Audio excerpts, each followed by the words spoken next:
What is going on, all my friends across the world on YouTube and Rumble? I'm about to do a reaction to a video from the JRE episode by Dan Flores and Joe Rogan. This one, they're talking about wolves versus coyotes, who is more intelligent.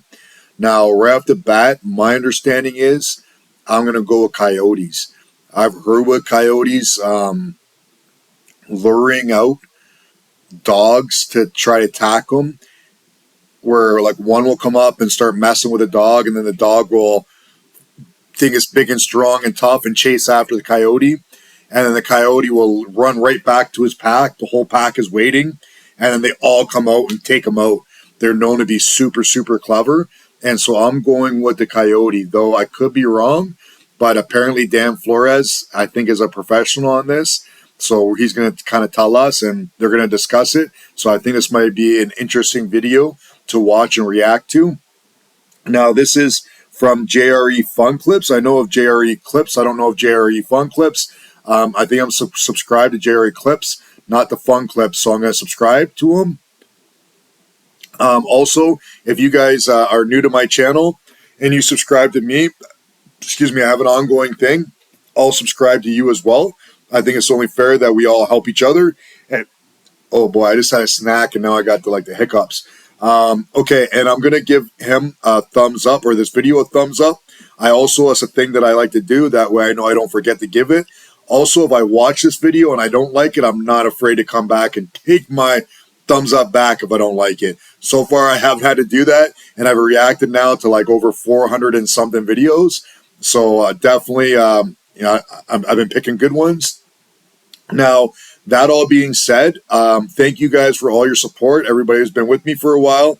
They've given me a thanks button on my, I'm finally monetized now. And you guys can do a special thanks and highlight a comment. If you guys want to do a donation, get my attention. I'm getting a lot of comments on my videos. So if you want to stand out, or if you want me to react to a certain video and you want to get my attention, that's going to be the best way to do it.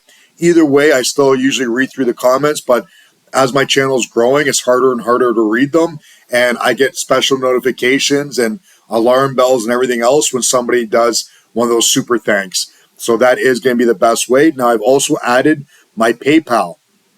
If you guys really want to see me improve my production value and grow really quick, send me a donation, support me through PayPal. If you're in a position where you're able to help, it'd be greatly appreciated. No pressure, though. I know this is a tough economy, tough society right now for a lot of people. So, definitely no pressure. But if you're in that position to help, I'd be extremely grateful, and I'll give you a shout out in one of my videos as well. Anyhow, I don't want to hold you guys up any longer. I'm excited to react to this video. Wolves versus coyotes. Who's more intelligent, or who is more intelligent? The reasons we domesticated wolves and created dogs. One of the reasons we domesticated wolves and created dogs out of them is because, for one thing, we understood them. They live in the same kind of circumstances we do in social groups. They have to acculturate their pups just the way we have to do with kids. And so I think part of the explanation for why dogs are our oldest domesticate is because of their ability to understand us, to understand human language. I mean, this is one of the theories for early domestication of wolves, is that there were some of them that were not only hypersocial and so amenable to being with humans and hanging out with us, but also because there are some that were gifted word learners. We didn't have to learn their language. They learned our language. Right. And I think that is probably an indication of, coyotes are out of... I never really thought of that. Like, we didn't have to learn their language. Like, there's not anybody that can be like, hear a bark and be like, oh, he's saying this or he wants this. Go lay down, go outside, this and that, and they understand our language. That's super interesting concept. Let me go back. That is probably an indication of, coyotes are out of the canid family. All these creatures come out of the same family from 5.3 million years back. And I think coyotes in some respects may be the shrewdest and cleverest of all those groups, because unlike wolves, they're not the big brawny dogs on the block. Right. They're the ones who have to play this game of, man, I can't let this big burly wolf get me. I've got to figure out how to elude it. And that's responsible for a lot of their intelligence and cleverness, is they co-evolved alongside wolves for so long. Right. They had to learn how to be the little guy who managed to survive by his amongst wits. the big guys. Yeah, and also one of the things that I learned from your book that's a good thing to bring up here is that they are not directly related to gray wolves, so they didn't interbreed with them. That's right. They interbreeded with red wolves. Yeah, that's so right. when the gray wolves were around, the gray wolves just slaughtered them. Yeah.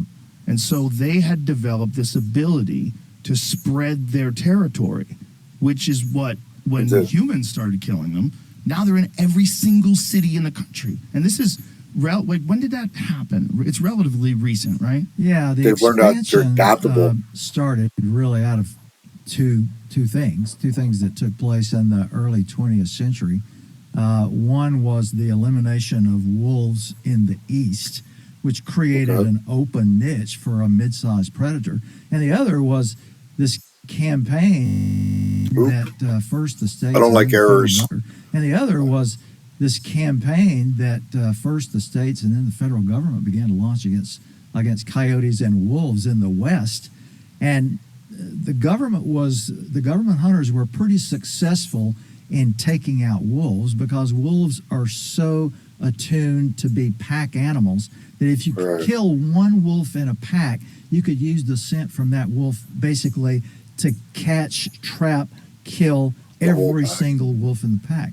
Wow. Coyotes responded to that basically by going, you probably remember our conversation about this, Joe, back in 2017. They would go into what's known as a fission mode.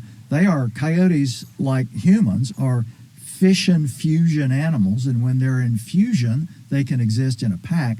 When they're in fission, they break apart the packs, and in singles and pairs, they scatter. And that's what they do when they're pressured. They learned how to do this from wolves. And so when we started trying to take them out with poisons and gunning in the West, they went into this fission mode, and it caused them to start spreading across the country. And that started in the early 20th century. Finding different niches. When I was growing up in Louisiana in the 1960s, coyotes were first beginning to appear in Louisiana, which is how I got fascinated with them. First beginning. Yeah, first beginning in the early 1960s. I started seeing them in about 1962 or something, 61 or 2. Is there a historical record of them ever being on the East Coast previously? No, there is not. Other than they were just a West Coast animal. Well, there's a couple of archaeological sites dating from the Pleistocene, from 10,000 years ago, that appear to show coyotes probably fairly randomly appearing in places like Virginia and Pennsylvania.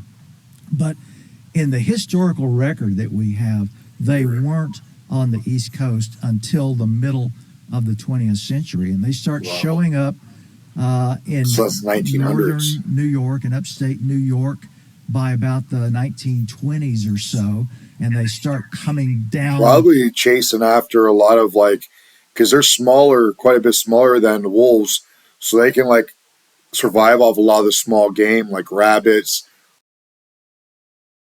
a lot of big rats. So they can eat those. They can live off of garbage. They could eat cats. So, domesticated cats all around roaming the streets. They'd be able to hunt them. They'd be able to, it'd be a dangerous fight, though. Cats are ferocious. They'd be able to, small dogs, people's dogs in their backyards and things like that, they'd be able to go after. So that they're niche. They're adaptive. South from that point until finally they're reaching Manhattan, for example, in the 1990s. Wow. Had wolves already been extirpated at this point? Yeah, wolves had been taken out. I mean, the great, and I talk about it in Wild New World, the whole wolf campaign in America. But the two guys who put together this classic volume on wolves, the Wolves of North America, Stanley Young and E.A. Goldman, published this work in 1944. They're government hunters, and they argue that by 1944, there are no wolves at all left east of the Mississippi River. Wow. They're all gone. There are wolves down in Louisiana. In the deep south, there's still some red wolves. There's 1,400 or so gray wolves up in the Great Lakes country. But even in the west, I mean, in their book in 1944, they claimed there are only 6 wolves remaining in the state of Wyoming. Okay. Even with all those animals and all that public lands, I mean, the campaign against wolves has been not successful. So, yeah, by 1950 or so, there are no wolves in the east, and that opens up this niche for coyotes to come in and fill it. And one of the other things that I learned from you is that coyotes, when they do that roll call, when they scream out and howl, if one of them's missing, the females will make more pups.